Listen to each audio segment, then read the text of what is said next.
Shalom. First and foremost, I want to give all praises, honor, and glory to Yahweh, Bahasham, Yahushai, Bahasham, Bracha Kodash. Double honors to the elders and the apostles of Great Millstone, and peace and blessings to the elect. And today we're going to go into the book of Wisdom of Solomon, the 16th chapter.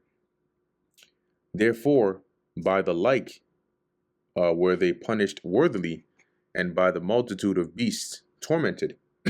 So therefore, the Lord punished them with the like creatures that they so desire to want to worship, and he tormented them with beasts, right, with the multitude of beasts.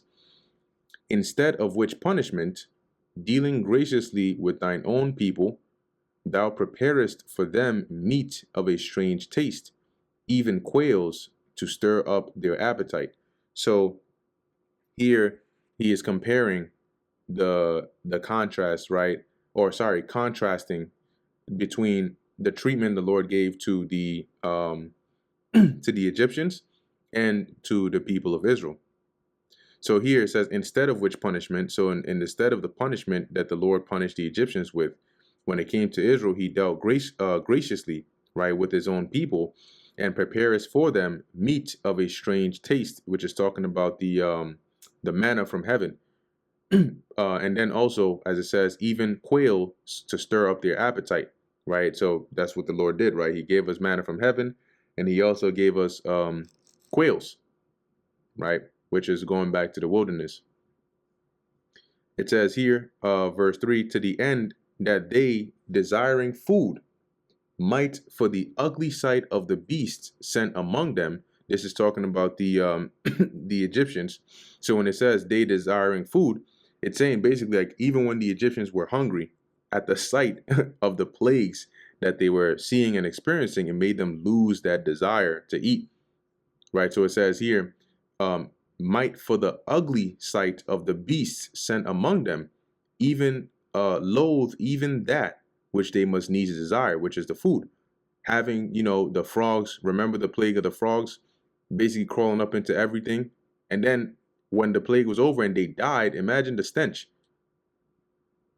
or the lice, or the locusts. It says here, or even the plague, the Lord, I believe he plagued their cattle as well, if I remember correctly. But these suffering a penury for a short space, which is let's go into that word penury. Just talking about Israel here.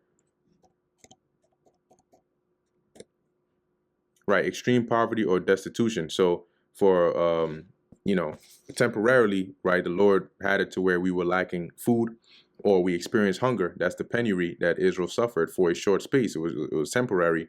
Might be made partakers of a strange taste. All right, and that strange taste was the manna which the Lord gave us, right? And it was strange in the sense that it wasn't ordinary earthly food. So in actuality, right, when you go back up to verse 2, well, I mean, there you go. It lines up, right? The meat of strange taste and the partakers of the strange taste going into the manna. Verse 4, for it was requisite. Requisite means it was necessary. It was necessary that upon them exercising tyranny should come penury, which is we just read here, right? Extreme poverty or destitution. So who were exercising tyranny? The Egyptians over us. So it was necessary that it would come upon them, that extreme poverty or destitution, which they could not avoid. But to the Israelites, should only be shewed how their enemies were tormented. So to the actual Egyptians, they experienced this in the full force.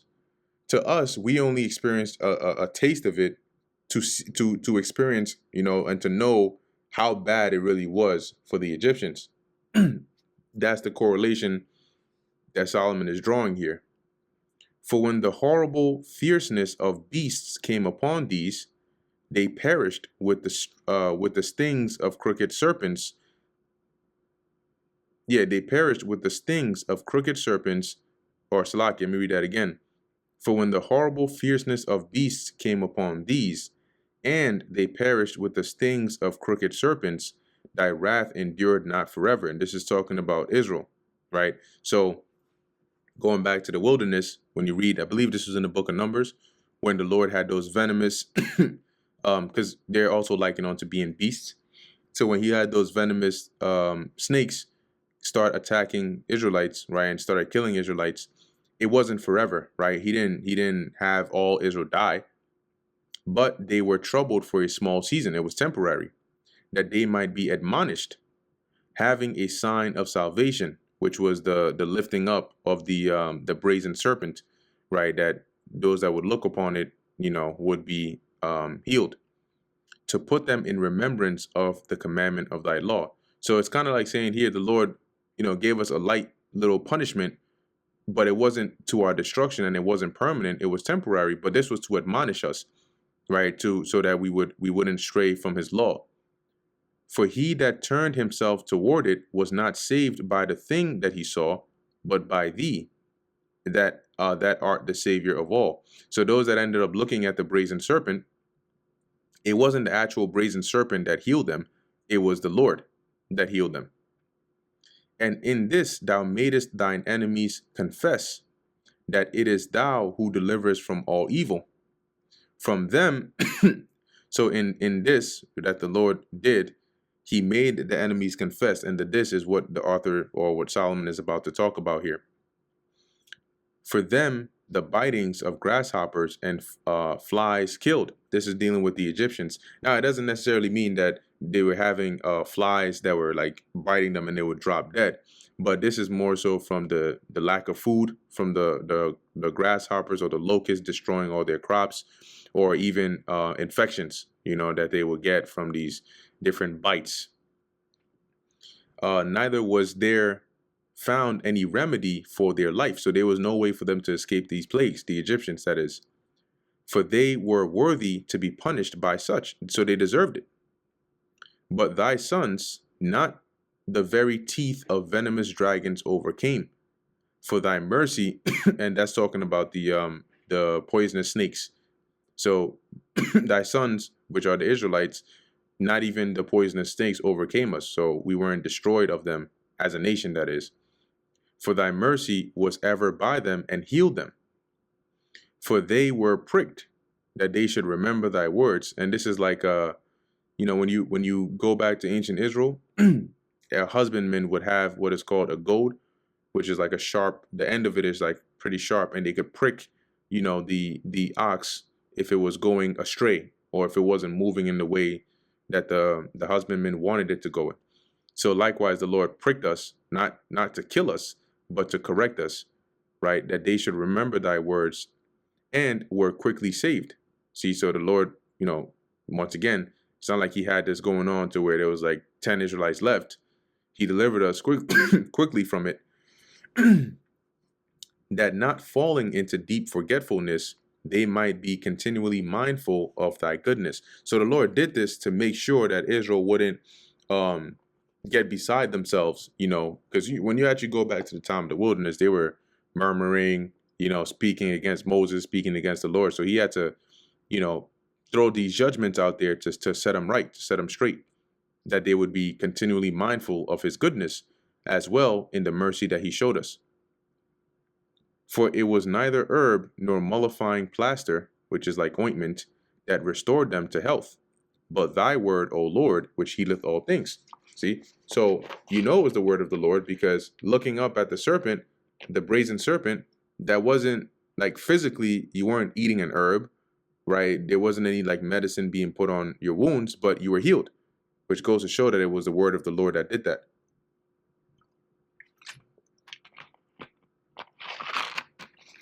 Verse 13. For thou hast power of life and death. Thou leadest to the gates of hell and bringest up again. So the gates of hell, which goes into the grave, if you lead somebody there, you put them to death. To bring them up again, you bring them to life. A man indeed killeth through his malice, and the spirit, when it is gone forth, returneth not. Right? So you die, and that's usually the way life works, right? You're not coming right back. It's not a video game. You're not respawning, right? Neither the soul received up cometh again. So once the spirit departs and goes to the spirit world, Under normal circumstances, it's not coming back into that same body again. But it is not possible to escape thine hand. See, so a man might kill somebody, right? And once that spirit leaves, it's it. That's it. It's not coming back. This man can't have access to this person anymore. But when it comes to the Lord, nobody can escape the hand of the Lord. You can't escape the Lord on the earth. And when you die, you're going straight to him. So you can't escape him there either. For the ungodly that denied to know thee, dealing with the Egyptians, were scourged by the strength of thine arm. With strange rains, hails, and showers were they persecuted. See, so they were scourged, they were punished by the strength of thine arm, which is the power of the Lord. But his arm also represents Yahushua, which you know is doing a lot of this damage too. In fact, it tells us in maybe this chapter, the next one, or the one after that, that he was that angel that leaped, that death angel that slew all the firstborns. With strange rains and hails and showers were they persecuted, that they could not avoid, and through fire were they consumed. And these are going into the plagues that the Lord was hitting the Egyptians with. And you can read about that going back to the book of Exodus. So they weren't able to escape these plagues as it was coming upon them, right? Hail mingled with fire, fire running through the ground, burning up, them and their crops. And so here Solomon goes into a bit more detail, right, of the actual how unnatural these plagues really were. For which is most to be wondered at. The fire had more force in the water that quencheth all things. So you had the fire that was lit ablaze in the ground. Let's actually see if we can go there. Fire.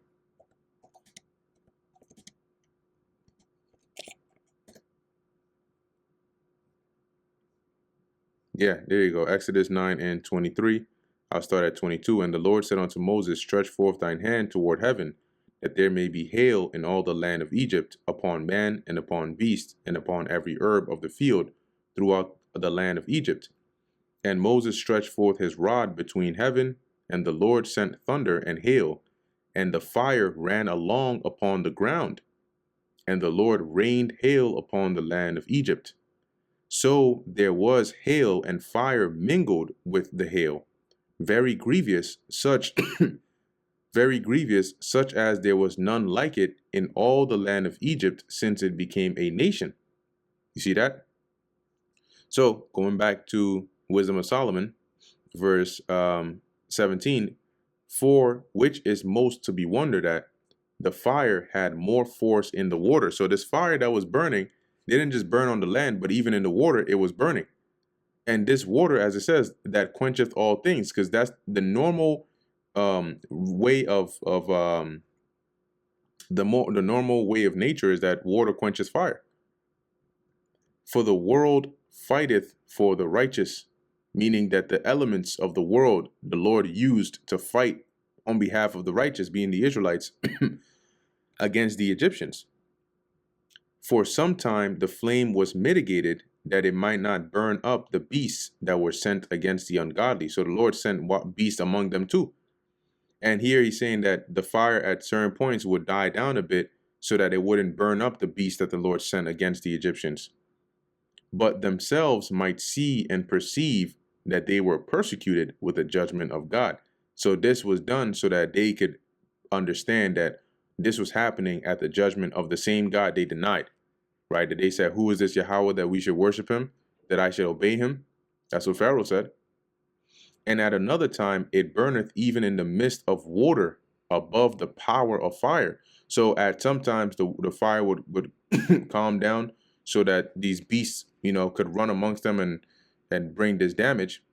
But at other times, the fire will burn so hot, even on water, right? In the midst of water, you have the fire still burning above. So if you imagine imagine you get set on fire, right? And you run and you try to jump into into the water, and you still burning in the water because the fire is still burning in the water.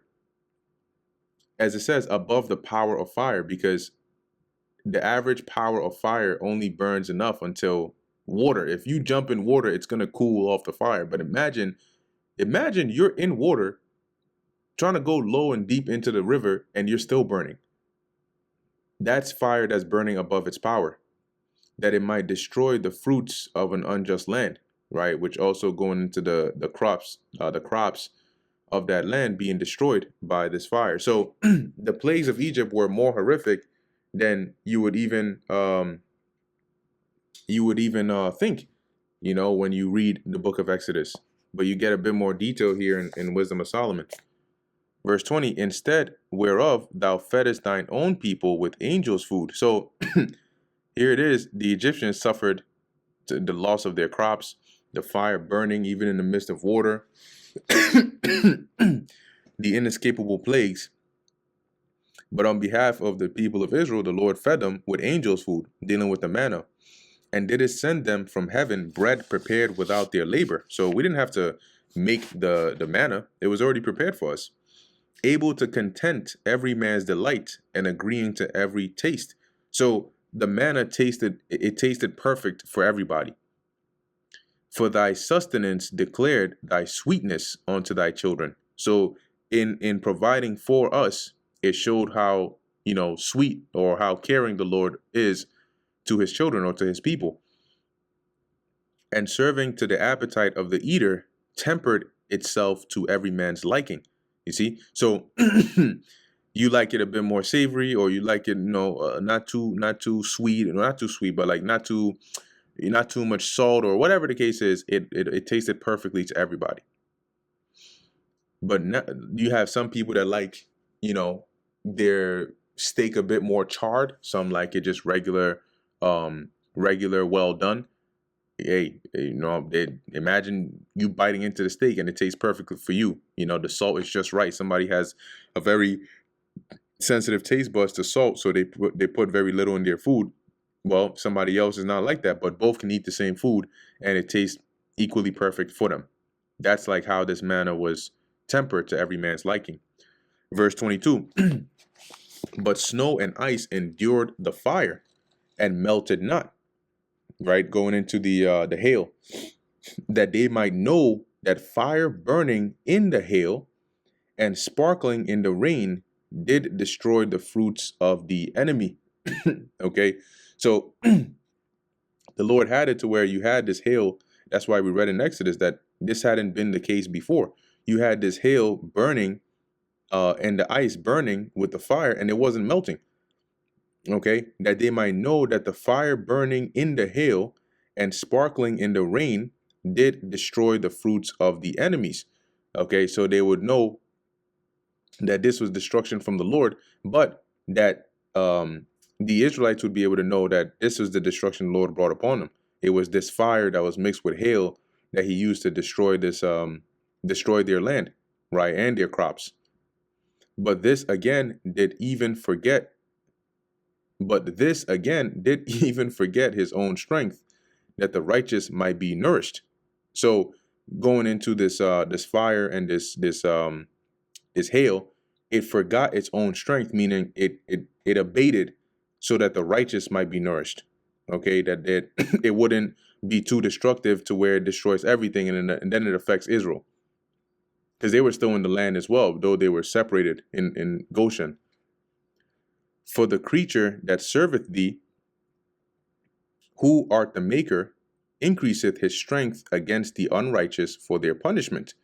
And the creature is the creation. So that also includes fire, right? It includes hail. It includes elements that strengthened themselves. The fire burned hotter. The hail was harder, right? Against the unrighteous for their punishment, and abateth his strength. When you abate, you calm down, for the benefit of such as put their trust in thee.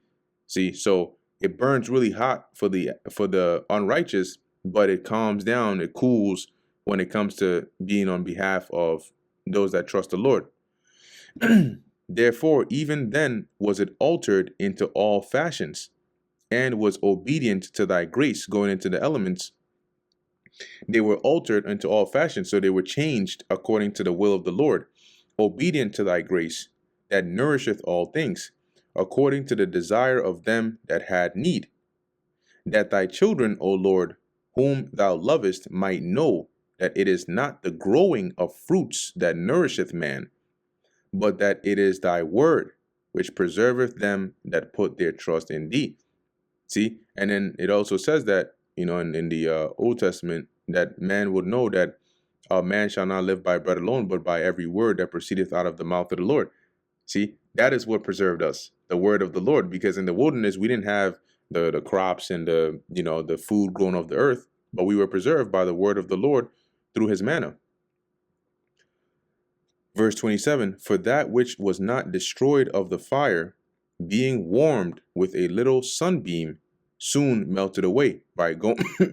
Dealing with the manna, right? The manna that the fire couldn't destroy melted, right? It melted, it was warmed with the sun, right? But it would melt away. See, there was a certain time in which we would go and gather it, and then the rest would eventually melt. That it might be known that we must prevent the sun, prevent meaning to go before, right? To give thee thanks, and at the day spring pray unto thee. And I'll read this verse as well in the GNTD, verse 28. It says, this was to teach us. I actually start at 27. The food that was not destroyed by the fire melted when the first ray of sunlight warmed it. This was to teach us that we must get up before daybreak to give you thanks and pray as the sun comes up. Verse 29, because that would be when we would, get up and gather, the manna and then give thanks to the Lord. Verse 29, for the hope of the unthankful shall melt away as the winter's hoar frost, which is like a snowflake, and shall run away as unprofitable water. So that's, in other words, it's saying the hope of the unthankful is as though it was none, because it's not going to come to fruition. And that brings us to the end of the Book of Wisdom of Solomon, the 16th chapter. Lord willing, that was edifying to the elect. In closing, I want to give all praises, honor, and glory to Yahweh, Bahasham, Yahweh Shai, Bahasham, Racha Kudash. And until next time, Shalom.